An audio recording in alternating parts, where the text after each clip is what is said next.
Hey guys, today I'm going to show you how to replace the air filter on this Bobcat UV34XL side-by-side with the diesel engine in it. If this video is helpful, can you smash that thumbs up button, leave a comment down below for the YouTube algorithm, really helps out a lot. So we're going to come back here, the driver's side, and right here is your air filter box. So you're going to lift the clips here, there's one back here, pull that cap off, right there is your air filter.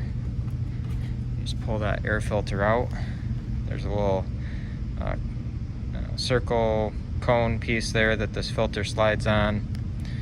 There's your part numbers. I'll try to have an Amazon link, affiliate link down in the description below to one of these filters if you want to get one on Amazon. To replace it, just stick it in there and you'll feel it slide onto that cylinder cone in there. Replace our cap here, and you just take that clip, there we go, same thing on the back side there, nice and secure, all ready to go. If this video is helpful to you, smash that thumbs up button, leave a comment down below for the YouTube algorithm, and thank you for watching.